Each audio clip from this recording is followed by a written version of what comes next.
I'm Ted Lechterman. I am the holder of the UNESCO Chair here at IE University, and I'm delighted to be sitting down with Dafna Feinholz, who is the Chief of Bioethics and the Chief of the Ethics of Science and Technology at UNESCO. Dafna, thank you so much for joining us. Well, thank you very much, Ted, for asking me and for having me. It's really a pleasure and an honor. We've been sharing other spaces, and this is a very special occasion. We're so delighted to have you here at IE. Let me ask you a few questions, Dafna, if I may. Sure. You know, UNESCO, in most people's minds, is associated with World Heritage Sites. And some people are surprised to learn that UNESCO is actually one of the global leaders on the issue of artificial intelligence and the ethics of artificial intelligence. Can you help us understand the relationship between those two things? Or Sure. Yeah. Sure, and thank you for asking, because it's a question that I face very often when I say that I work at UNESCO. So it will be good to remind everyone that UNESCO was founded just after the Second World War. And the idea of the foundation of the organization was to promote peace. At that time, it were the ministers of education that got together and said, like, look, clearly politicians are not driving us into peace, and we need to find an alternative way. What is the alternative way? We need to establish international collaboration, which will develop in solidarity and protection on common goods for humanity that will then bring us to peace. And the areas of collaboration and interaction would be social and human sciences, natural sciences, education, culture, communication. So as you can see, and those are the sectors of UNESCO. So the idea is that, and indeed we have what is the World Heritage? It means that we, if there is it's a treasure, right? It's something that humanity created, and that's why it's important for everyone. It doesn't matter where is it placed or where it's located. It's important for everyone. And the same for us. Human rights, the protection of human rights and the fundamental freedoms are it's a common goal. It's a common good that we need to protect everywhere. How? Through this international collaboration. So going in particular to the ethics, there was one of the first directors of UNESCO said very clearly that the development of science and technology, which is part of what we do with the social and human science and the natural sciences, the idea is to promote and foster this development, but at the same time linking them to values. Which values? Those values that are going to promote the well-being of individuals and communities, and that will ensure the protection of human rights and fundamental freedoms. And that is basically, in some way, the definition of bioethics, is accompanying the development of the technology in such a way that this technology serves our principles, our aims, and not the other way around. And it's for that reason that we have, since 30 years ago, this full program that you just mentioned, that I'm currently in charge since 15 years ago, which is Bioethics and Ethics of Science and Technology, trying to develop both normative instruments, global reflection, multidisciplinary, multicultural, pluralistic, because it's part of what is important. How do we find common language in order to be able to respect diversity and at the same time moving together to the goals that we are pursuing with the development of technologies. And of course, at the beginning, there were, genome editing, organ donation. But nowadays, we are also coming to these converging technologies, synthetic biology, artificial intelligence, neurotechnology. So it becomes part of what we do. One thing you mentioned earlier was this idea of normative instruments. I want to ask you about a particular normative instrument that UNESCO has developed, and that's the UNESCO recommendation on the ethics of AI, which is really a remarkable document in so many different ways. One reason why it's so remarkable is that it is the only global standard for the ethics of artificial intelligence, endorsed by all UNESCO member states. And that raises an interesting puzzle, right? Somebody might think that in order to get the acceptance of all UNESCO member states, which includes almost all countries, right, and some others who are not even countries, in order to get that global acceptance, the recommendation had to operate at a fairly high level and omit perhaps some accountability mechanisms, right? That's what makes it attractive for member states to be able to sign. So how has UNESCO been dealing with that kind of challenge, this idea of sort of balancing the sort of inclusion and global legitimacy with the idea also of getting concrete and having some accountability metrics? Thank you. Thank you very much, Ted, for this question. It's really of utmost importance because it's often the idea that these instruments can be, as you said, very vague, very high level, that will allow to everyone to accommodate here and there when they see themselves and not really get into the subject matter, into a concrete action, and most important, accountability. But so in our experience, we have been managing in such a way that we, first of all, as you see in the recommendation, we have a set of values, a set of principles, and a set of areas of application with concrete policy recommendations on what to do in each of these areas of application. So first of all, the definition of each of them, of the values and the principle, is not vague, it's quite clear. So there are many commonalities with other definitions that you can see in other documents, but nonetheless, there are some specificities that were added. Now, the areas of applications are also quite concrete.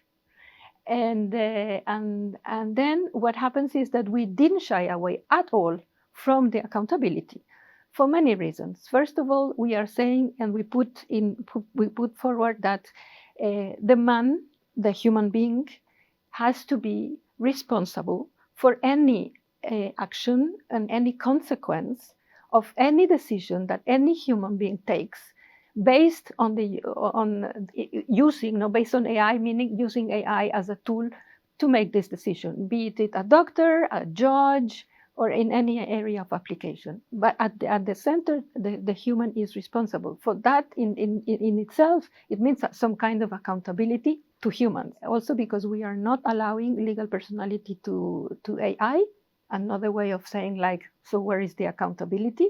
And then we added specific chapters and specific provisions on accountability. And the way they are drafted is, so first of all is not shying away. How to answer your question? First of all, not shying away and not making vague, saying that there needs to be, and there need to be concrete accountability mechanisms.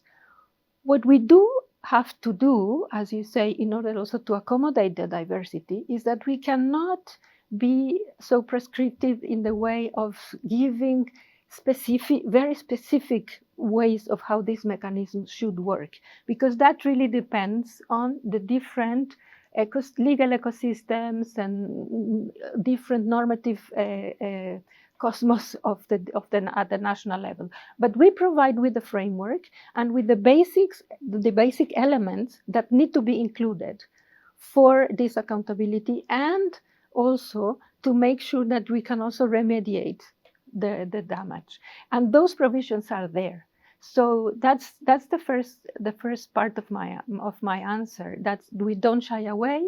We have clear elements pointing into accountability. We mention it, we give the framework, but on top, we developed implementing tools of the recommendation, like, for example, making all the diagnostic of how a country is doing in terms of advancing, developing, and implementing and deploying artificial intelligence. And that's the readiness assessment and methodology. that's readiness assessment methodology, now famous, called RAM, Right. which we are very proud of, that new brand. And this RAM really also includes questions about accountability. And this exercise also allows member states to identify if they have these mechanisms in place or if they have to improve. And then we have also all this network of experts that will help these countries, because when they do this diagnosis, the idea is then to have like a roadmap of how to fill the gaps. And then is where this network of experts can come and help to follow these gaps, to fill in these gaps based on their different expertise. Right. And this is the UNESCO AI Ethics Experts Without Borders group, right? Exactly. Right. Also the network of the women for ethics of AI, ethical ethics for AI, because gender is a very important feature of the recommendation, and the idea is that all the diagnosis that we do includes gender, cultural sensitivity, etc. And also the Business Council, right? That's another sort of expert group involved in the implementation. Yes, more than an expert group in the implementation as expert group as such, it is because it's another quite key element, because we know how important is the role of the private sector. So the idea is that basically through the ethical impact assessment, in trying to evaluate and trying to anticipate the potential harms to human rights, with these technologies, the idea is that it will be a mechanism also for the private sector to try to build the technology in such a way to avoid them.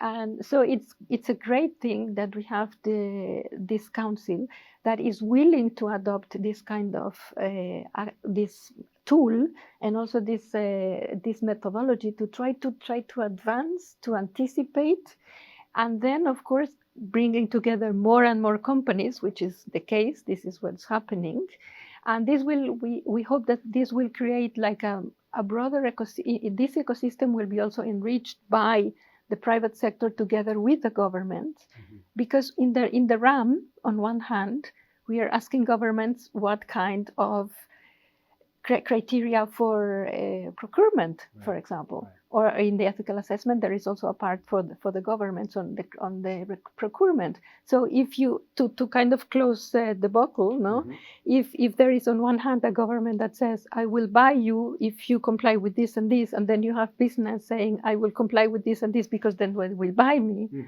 The idea is to try to bring everybody together on the same page. We've talked a little bit about the role of different bodies. We've talked about the role of governments. We've talked about the role of the private sector. Here we are at a university. What is the role envisioned for universities in the UNESCO recommendation, or more broadly in UNESCO's thinking about the ethics of AI? Look, universities have a paramount importance to play. First of all, the idea is that they will provide everyone with the prerequisites, no, for AI, coding and everything on digital literacy that is needed. But at the same time, it is important that these abilities should be accompanied by other kind of abilities, like critical thinking, empathy, working in teams.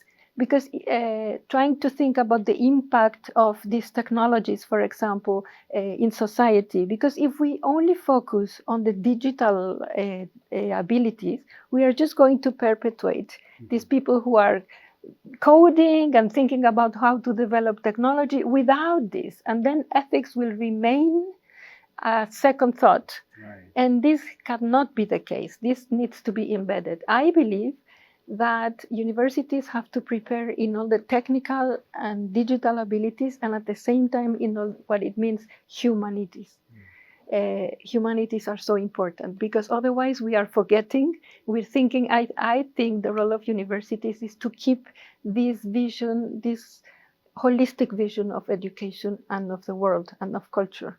Even if technologies are advancing very much, let's not forget about the rest of what we are.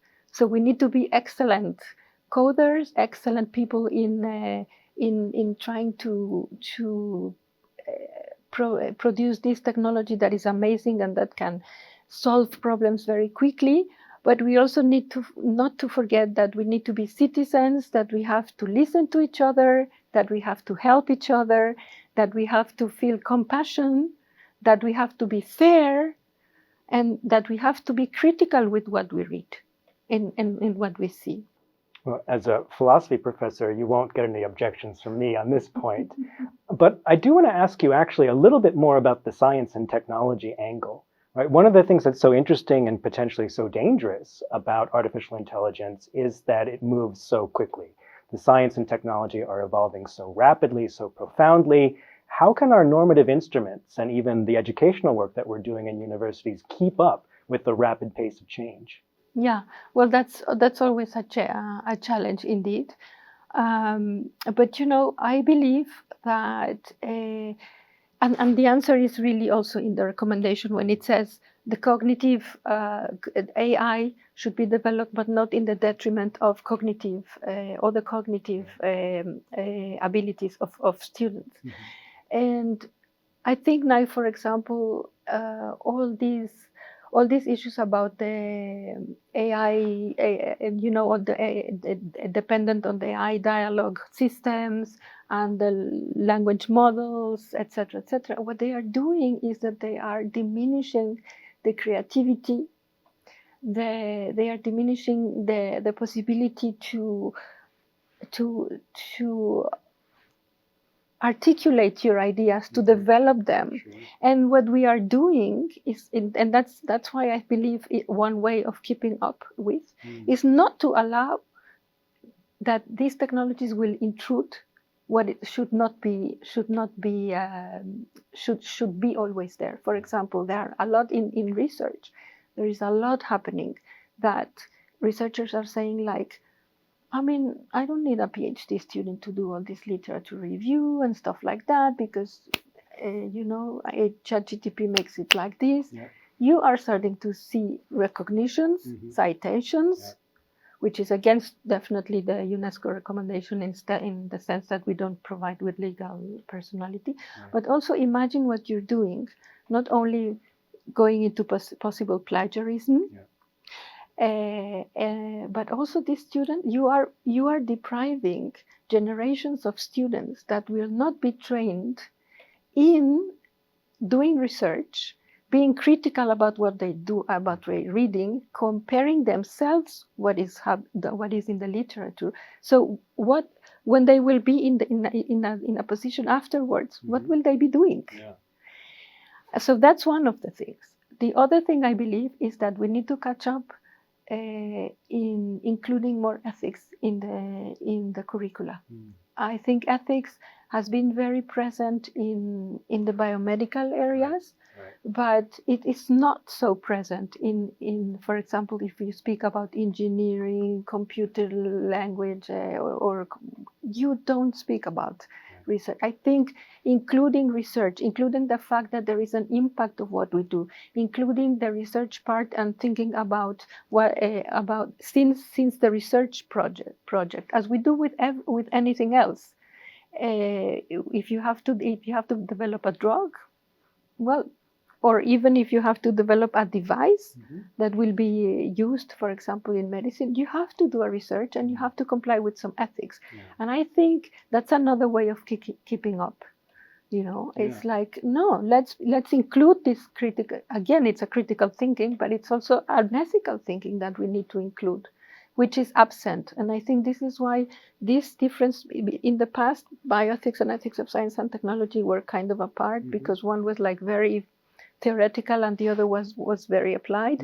But now I think these divisions are very blurred. It sounds like, if I understand correctly, your response to the challenge of the fast pace of technological development is not for us to try to chase the technology, but to resist it with ethics and critical thinking, and not allow ourselves to get taken in and manipulated by this sort of seduction of technological change. Instead, we need to be focusing on our human autonomy and critical capabilities so that we can make deliberative and deliberate choices about these developments. Is that right? Absolutely. And I don't know, I'm not saying that we need to either stop them. No, I don't think it's against innovation. This is not against innovation. This is not against the development of scientific knowledge or innovation in this case.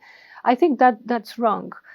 And that's why I said at the beginning, which is the mission of UNESCO and the Bioethics and Ethics of Science and Technology, it's to really promote and accompany this development, but in a way that will ensure where are we going, because that there is you have like three different levels. One level is what is possible. If you have bright minds and lots of funds, probably you can do everything.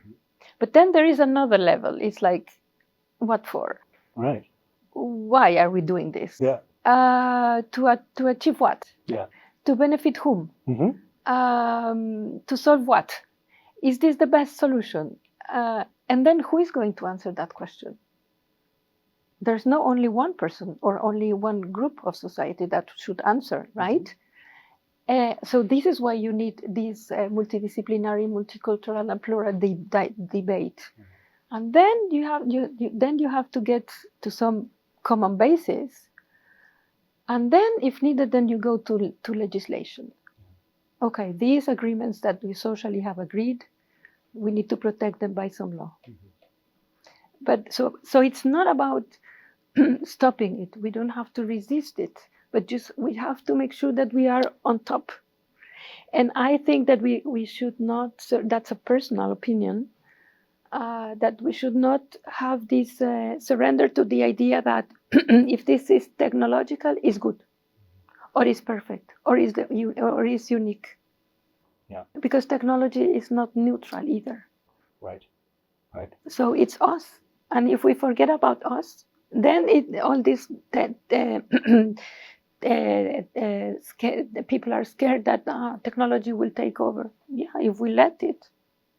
But we can still try to have some control with this, as you said, like making sure that we are taking care of the human parts and the thinking and the creativity and the values. The fact that we think about the values, what is important for us? What do we want? Yeah. Why will this be good if we do it? Yeah. If we keep asking ourselves these questions, then I think that's the only way to say, like, okay, we can go ahead with this technology because it will serve for this and this purpose, which would need to be clear that it will serve everyone.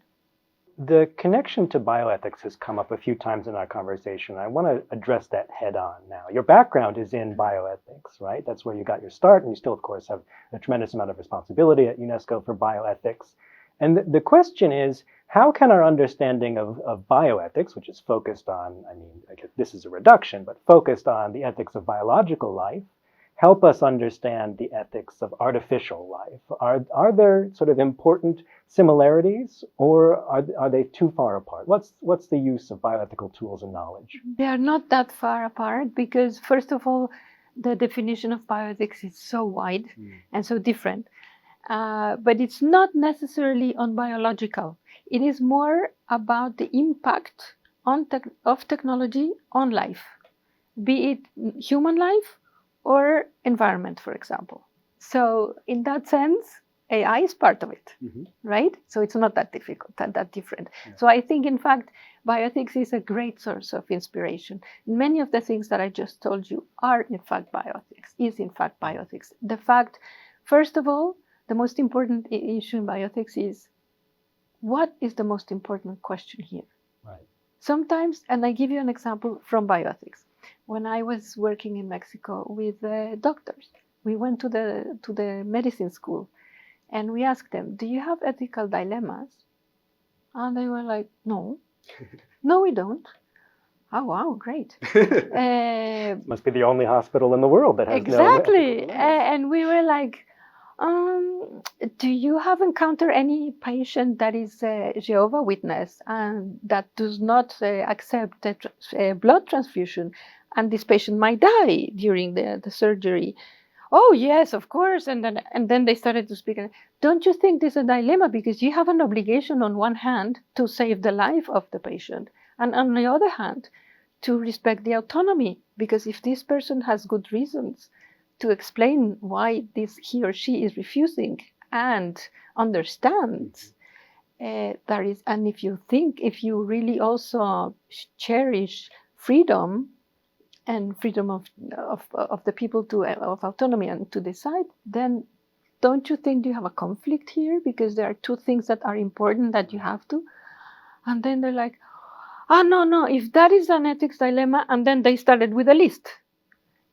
So I think this is something that is very important. When I was trying to bring the need of the reflection into the ethics of AI, is the same thing. And if not, what's the question? And then what the question is, and then who needs to be around the table to answer, like, what will be the benefit? What will be the downsides? And for that, you need to have around the table everyone that will be affected by any decision that is made. So diversity, multidisciplinarity, pluralism, it's crucial, because what bioethics is that you need to make sure that you take into account the voices of all of those who will be affected. So it's not about finding the truth, but the collective truth. Something that will respect diversity. For UNESCO, respect for diversity is a value. And at the same time, there are some limits to that, which are human rights and fundamental freedoms. So how can we respect diversity and at the same time find common grounds in ethics, in values, that will allow us to foster innovation, but at the same time make sure that what is important to us and us are really everyone. So we have to feel about disabilities, minority groups, marginalized groups, languages, indigenous groups, people in rural areas, in the cities. Even countries is not enough to say, because if you say Spain or Mexico, which is my home country, it means nothing. Mexico is so plural, so different, so vast. So what does it mean, Mexico? Nothing. So you need to really think about all these complexities to bring them into the table. So, and then once you identify what is the real question, then it's all of those have to come together and say, like, okay, let's see what are the different courses of action and what will be the best for everyone. This question of who should have a seat at the table reminds me of some of the tremendous regional disparities that AI lays bare, right? So many of the resources for developing and governing AI are located in the global north, but many of the worst needs and greatest impacts and greatest opportunities for the responsible development of AI are located in the global south. So how can we advance progress on the global justice of AI? Yeah, thank you. Again, global justice, as you can imagine, is also at the center of UNESCO. How can you achieve peace if there is no justice? So that's really at the heart, and it's really in every reflection and in every normative instrument that we have at UNESCO. Justice is at the center, and leaving no one behind is also the motto of the UN. So that's an excellent question. Now, I'm not so sure if I would put the question in the same way as you did. Okay. Because I'm not so sure that, I mean, we are already saying the needs are in the south. Are we sure that there are needs in the south? What kind of needs? Do they really need AI? For what? Who said that? I'm not saying no. I'm not saying no, but I'm just saying this is one way of saying, like, and then effects are not only in the south, the effects are also having in the north. If you see, why? Because all those who are using the technologies, where are they produced, are in the north. So all the consequences of the technologies are stronger now in the north. All what it is about misinformation, disinformation, problems, for example, with interference with political elections. Where are they happening? Not necessarily only in the south. So that's what I would say on one hand. And there are some studies that are also showing that indices of this kind of impacts that are having in the north. Now, that being said, it is also true that it's very important to consider that the south needs to be taken into account in many ways, because people in the south are not represented in the data that is collected, and so those biases will be affecting the people in the south. Languages that are ignored, and not only in the south, by the way, but also. So those biases and the fact that they are not part of the co-creation process. They are not part of this diversity that we also call for in the recommendation in the designing teams. In this diversity that needs to be present in the whole life cycle of the technology. Indeed, that will affect, and it's affecting already, because the information and the data also that is collected from the south can be biased, and it will be because there is like not everybody is taken into account, or because because, for example, there is a lot of injustice in the justice systems, and sometimes not all those who are convicted are guilty. Right. And if that happens in some countries that with less strong judicial systems that could not be in the north, so all that will be becoming part of the information that eventually will harm them. But that's why I think we need to also think about like that. Now there is another approach, which is in a middle long term on what will happen with the south as well, which is for example, right now all the mining to produce what we do is taking place in the south without them having access to the benefits of this technology, and at the end we are eroding also the environment and basically in that part of the world, and that definitely is something that needs to be taken into account, which, by the way, the recommendation is also very strong about environment in a very different way than other documents, because normally AI is thought about how can we solve the problems of climate change, which is true, but on the other hand, it's not so usual to think about, or so common to say, like, yes, but what are the harms that we are also causing by using artificial intelligence, which is not, first of all this problem of the minings, no, and I mean exhausting materials and minerals of earth that are not renewable, and then also the amount of energy and water that we need to keep these systems, that there are already countries saying that I cannot start a city because we don't have energy, and that was in one country in the north, because they were using that to keep the cloud. But of course, so again, it's in the north and in the south, and it's an issue of time span, but it's also right now, that if right now we are not taking information from everywhere, it will be a bias. But at the end of the day, it will be like climate change, because climate change will affect everyone, regardless who started it and who is paying. At the end of the day, we are all paying already for that.